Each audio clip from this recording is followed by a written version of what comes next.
All right, so these are the multiple choice questions that go with recap number 2. This is going to be our final answer. So let's go through and talk about this one. We have our function f of x. We're looking for what is the value of c for which the instantaneous rate of change, IROC, is equal to the average rate of change, AROC, over the interval from 1 to 4.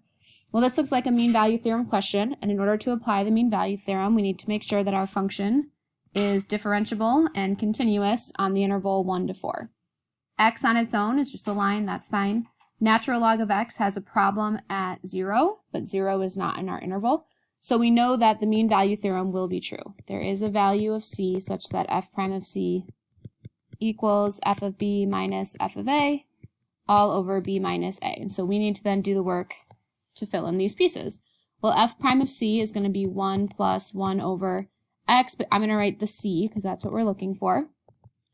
F of b is going to be what happens when I plug in 4 into here. So I'm going to get 4 plus the natural log of 4 minus f of a is going to be 1 plus the natural log of 1. Well, the natural log of 1 is just 0, so this will just be minus 1 over 4 minus 1. So I get 1 plus 1 over c equals 3 plus the natural log of 4 over 3. And this is a calculator active question, so I'm going to use my calculator to get some decimal approximations. So on this side, move that into your view, I get 3 plus the natural log of 4 divided by 3. Then I'm going to subtract 1. So I have 1 over c is equal to 0.462. That's a c. 1 over c is equal to 0.462. So then I'm going to do a little cross multiply. So really, 1 divided by 0.462 is going to be equal to c. Remember, you don't want to round in your calculator, so you want to just take the answer as it was. And we get 2.164 for our final answer. All right, let f be a function that is continuous on the closed interval from 1 to 3 with f of 1 is equal to 10. You know, I like to draw these out. F of 3 is equal to 18. Which of the following statements must be true? Well, first of all, if we know that the function is continuous, okay, that does not mean anything about differentiability. So f prime can't guarantee that there's even an f prime along that whole way, because maybe this had some sharp corner in it, okay? F is or let's just go in order, I guess. 10 is less than or equal to f of 2, which is less than or equal to 18. Well, it could be if this was a line, right, that would be true, that f of 2 is somewhere in here. But what if I drew the graph like this? F of 2 is definitely not in between those two values. Okay, so that's not a guarantee. F is increasing. Well, as you just saw my little sample graph, that doesn't have to be true. F of x equals 17 has at least one solution. So 17 is somewhere here. Are we guaranteed to cross through our function somewhere? Well, we said our function was continuous from 1 to 3, which means that the IVT, right, we're going to cover everything from 10 to 18, and 17 is in between there. So our value that causes the 17 will be somewhere in between 1 and 3. So that's our winner. That we already crossed out. This one, the integral from 1 to 3 is greater than 20. Well, again, we have no idea what the area is underneath that curve because we don't even know what our curve is. So how do we know what it's equal to? All right, the table above gives selected values for the twice differentiable function f. So this just means we have the ability to take the derivative twice. Which of the following, again, must be true? So looking up here, I've got 4 coordinate points. I could sketch myself a little graph of that. You know, I just like to see a general idea. 0, 1, 2, 3, 4, 5. So -1, -30, 0, -2, 3, 10, and 5, 18. Okay, this is what I've got going on. F has no critical points in the interval from -1 to 5. Well, based off of this information, I have no idea how these things connect. Maybe we do a nice little turn here, in which case we have a critical point or a slope of 0. So that can't be guaranteed. F prime, the derivative, is equal to 8 for some x in the interval from -1 to 5. Well, what would guarantee that is the mean value theorem. So let's find, that was a terrible line. Let's find the slope of our secant line using these 2 points. So I'm going to have 18 minus negative 30 over 5 minus negative 1, which will be equal to 48 over 6, which is equal to 8, which means there is a guarantee that there will be some sort of parallel tangent line to that secant line because our function is differentiable, so the mean value theorem will hold. So that's a winner. Let's think more about this. F prime is greater than 0. Nope, doesn't say anything that we have to be strictly increasing. F double prime is less than 0. Never says we're concave down the whole time.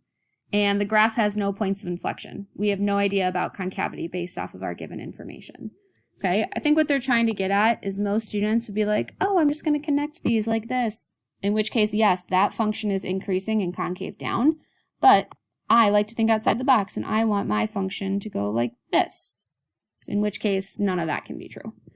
Or none of that has to be true, rather. So be careful about what must be true versus what could be true. Number 4, what is the average value? Well, as soon as you see average value, you should be setting up 1 over b minus a, the integral from a to b of f of x dx is our formula.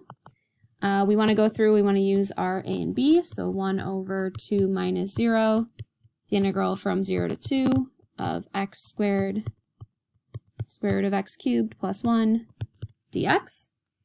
So in order to do this integral, I have multiplication going on. There is no product rule for integrals, so I want to rely on anything with precalc, but there's nothing I can do here, so a u sub, picking the function that's inside of the other. So x to the third plus 1, which means du is equal to 3/2 x squared, 3x squared dx. So I'm going to need to adjust by a 1/3. So I already had this 1/2 from the average value. Now I'm going to have a 1/3 du, took care of that x squared dx. And then this will become u to the 1/2 power because of that part there. The last thing you might want to do, and it's up to you when you change your bounds, I like to change them here. So 0 into this exchange is a 1, and 2 into this exchange is now a 9. And what that allows is I never have to go back to x's. I can just stay right where I'm at with my u's. So this will be 1/6 times u to the 3/2 over 3/2 evaluated from 1 to 9. 2/3 is going to flip up, so I'm actually going to get 2/18, which is 1/9. And then this is going to be 9 to the 3/2 minus 1 to the 3/2. Well, 9 to the 3/2, right, is 9 cubed, take a square root. But I think it's easier to do the square root of 9, which is 3 cube it is 27, minus 1. And this is 1/9 then of 26. 1/9 of 26 for our final answer. So again, u sub there, bringing back a little bit of integral knowledge. Last one, we have this graph up here. It says the regions A, B, and C in the figure above are bounded by the graph of f and the x-axis. The area in region A is 14, the region B is 16, and region C is 50. What is the average value from 0 to 8? Well, again, we immediately want to set up 1 over b minus a, the integral from a to b of f of x dx. And now let's plug in what we know. 1 over 8 minus 0, the integral from 0 to 8. We don't have a function, we just have a graph. So in thinking about what this means, this says sum all of the areas from 0 to 8. So I'm going to take 14 minus 16 because of the direction of travel. That gives me -2 plus 50 is 48. So this is really 1/8 times 48. And we end up with 6 for our average value. All right, that should be it. Hopefully those helped you. If you still have questions, make sure that you contact your teacher and ask for more clarification.